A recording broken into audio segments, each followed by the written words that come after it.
Chapter 3 Concepts of Probability. The agenda for today is as follows: probability distributions and hypothesis testing, overview, probability theory, the terminologies, random variables, binomial distribution, Poisson distribution, and exponential distribution.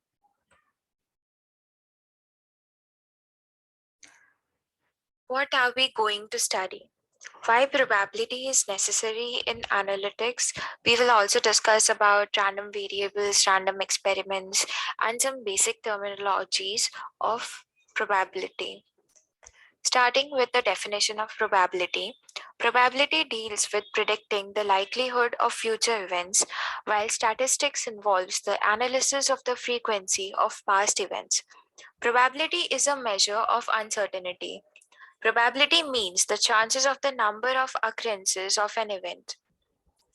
In simple language, it is the possibility that an event will occur or not.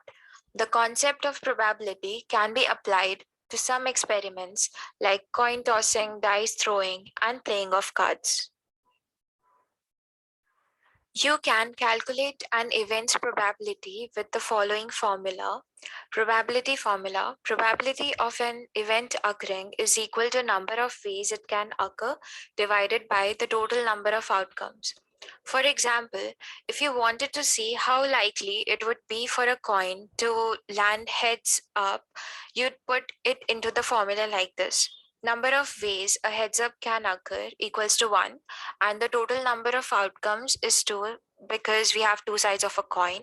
So the probability would be 1 by 2. The probability is used in a number of industries, including healthcare, scientific research, and weather forecasting.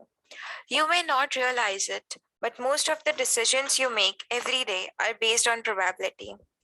No one can predict the future yet, but probability helps us make reasonable assumptions about future events based on their likelihood. Explore some examples of probability from our daily lives in the next slides. Why probability is necessary in analytics. Probability applies to machine learning because in the real world, we need to make decisions with incomplete information. Hence, we need a mechanism to quantify uncertainty, which probability provides us. Using probability, we can model elements of uncertainty such as risk in financial transactions and many other business use cases to solve our day to day problems. Probability quantifies the likelihood or belief that an event will occur. Probability theory has some important terminologies which have been discussed below. Event, an outcome to which a probability is assigned. Sample space, which represents the set of possible outcomes for an event. And probability function, which maps the probability of an event. The probability function indicates the likelihood that the event being a part of the sample space is drawn. The probability distribution represents the shape or distribution of all events in the sample space.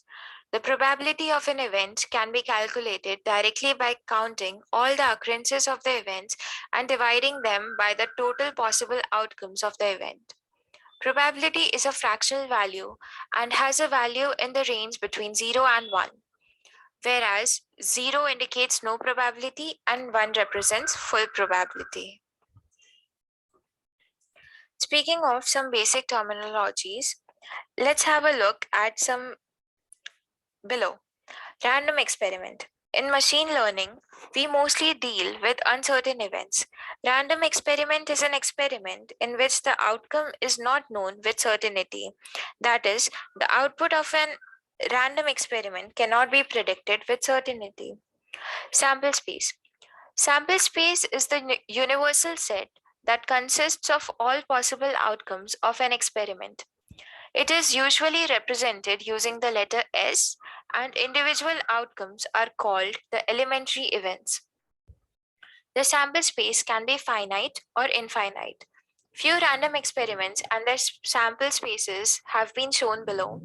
For example, experiment of the outcome of a college application. The sample space would be admitted or not admitted. Predicting customer churn at an individual customer level. The sample space would be churn or not to churn. The third topic is event. Event is a subset of a sample space, and probability is usually calculated with respect to an event.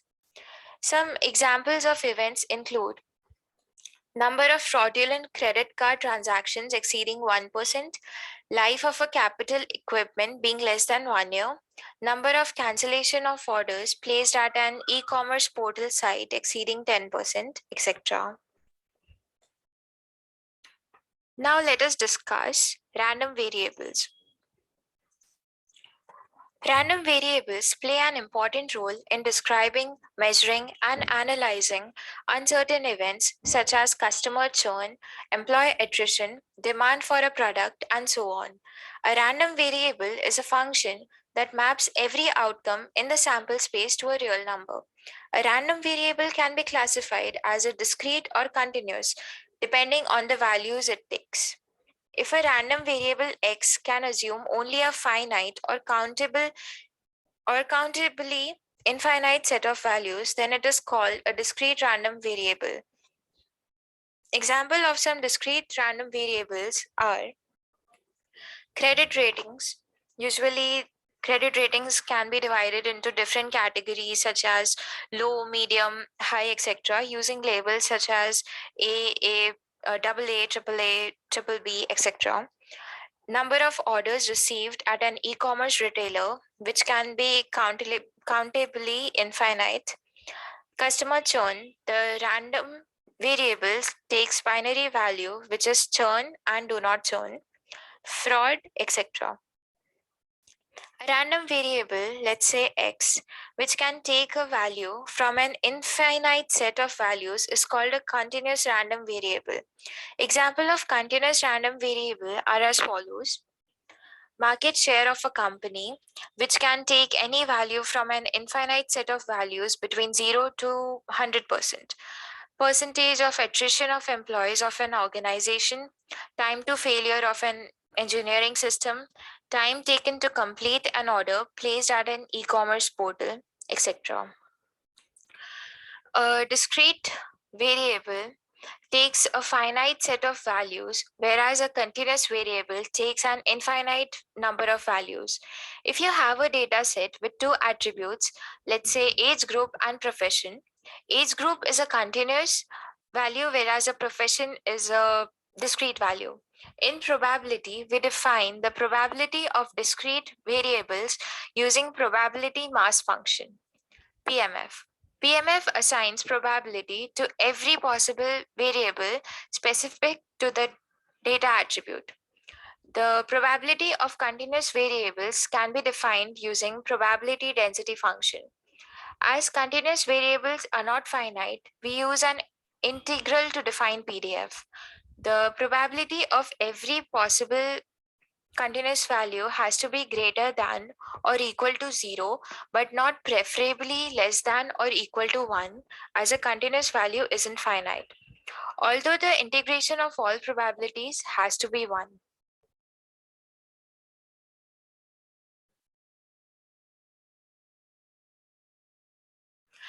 Random experiment. Before rolling a dice, you do not know the result of the dice. This is an example of a random experiment. In particular, a random experiment is a process by which we observe something uncertain. After the experiment, the result of the random experiment is known. An outcome is a result of a random experiment. The set of all possible outcomes is called the sample space. Thus, in the context of a random experiment, the sample set would be a universal set. Let's have a look at this example. Consider that two dice are rolled simultaneously. If two coins are tossed at once, what will be the sample space of an experiment? As for the dice, the sample space would be S1 to 6 two times, as there are 6 possible values on the dice and there are two dices. Binomial distribution. Binomial distribution has only two outcomes possible, which can be either success or failure, gain or loss, win or a lost match, and where the probability of success and failure is same for all the trials.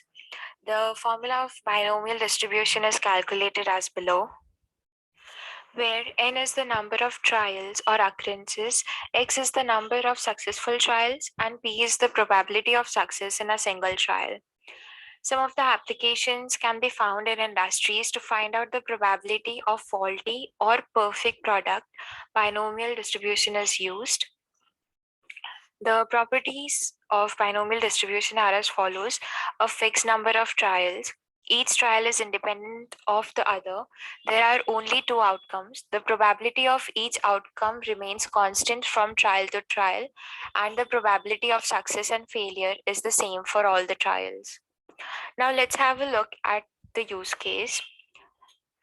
Use case can be seen on the screen. There is an e-commerce company that sells women apparel. It is observed that 10% of their customers return the items purchased by them for many reasons such as size, color, and other material mismatch.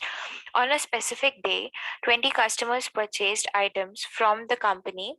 Calculate probability that exactly 5 customers will return the items and probability that a maximum of 5 customers will return the items. So for the first question, the function stats.binom.pmf is used, which calculates PMF, that is probability mass function for the binomial distribution. It takes three parameters. First is the expected number of successful trials, which is 5, total number of trials, which is 20 in our case, and the probability of success, which is 0.1. So the values are put into the brackets and the corresponding probability output is 0.03. That is the probability that exactly 5 customers will return the items is approximately 3%. To visualize how the PMF works with increasing number of successful trials, we will create a list of all possible number of successes, that is 0 to 20, and corresponding PMF values, and draw a bar plot of that, which can be seen on the screen.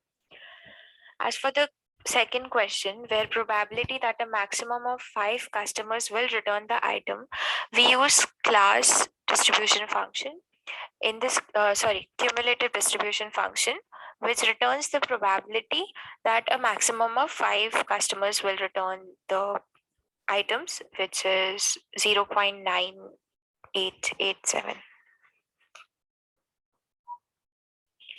Thus, it can be said that PMF of the binomial distribution gives the probability that the number of successes will be exactly x out of n trials, and the CDF of binomial distribution gives the number of successes will be x or less than x out of n trials.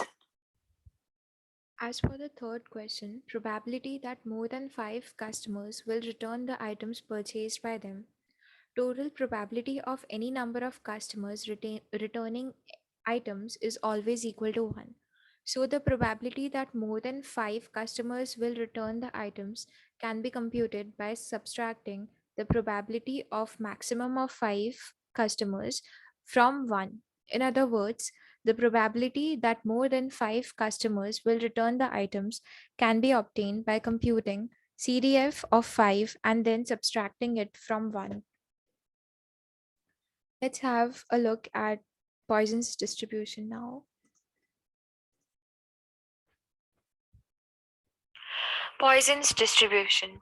In many situations, we may be interested in calculating the number of events that may occur over a period of time or space. For example, number of cancellation of orders by customers at an e-commerce portal, number of customer complaints, number of cash withdrawals at an ATM, number of errors in a book, etc. can be found using the Poisson's distribution. Some of the properties are as follows.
Hello.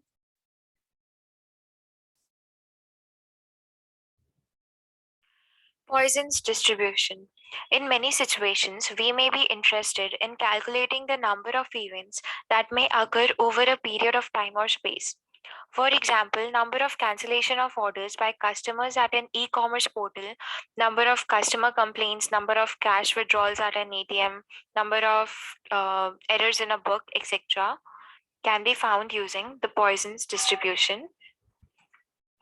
Some of the properties are as follows. Events are independent of each other. Average rate, that is, events per time period, is constant. Two events cannot occur at the same time, and the occurrence of one event does not affect the probability another event will occur. Some of the applications include in hospitals to get the probability of number of emergency calls recorded in a day, number of thefts reported in an area on a day, number of printing errors at each page of a book, and number of suicides reported in a particular city. Let's have a look at a use case of this Poisson's distribution. Let's consider the number of calls arriving at a call center follows a Poisson distribution at 10 calls per hour. So let's calculate the probability that the number of calls will be maximum 5. Here we use stats.poisson.cdf to calculate the probability value. It takes the following two parameters. First one is the number of events, which is 5 in this case, as we need 5 calls, for which the probability needs to be calculated. And the second parameter would be the average number of events, which is 10 calls per hour. So the corresponding probability will be 0.067. The second one is to calculate the probability that the number of calls over a 3-hour period will exceed 30. Since the average calls per hour is 10 and we are interested in finding the calls over 3 hours, the mean number of calls over 3 hours is 30. The probability that the number of calls will be more than 30 is given as follows, which is 1 minus stats.poisson.cdf. And so the corresponding value will be 0.45. To visualize the Poisson distribution for average calls per hour as 10, we plot a graph for all the possible number of calls the call center can receive, ranging from 0 to 30. So this is the resultant data frame.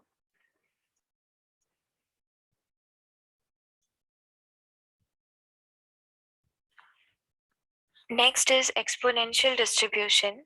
Exponential distribution is a single parameter continuous distribution that is traditionally used for modeling time to failure of electronic components.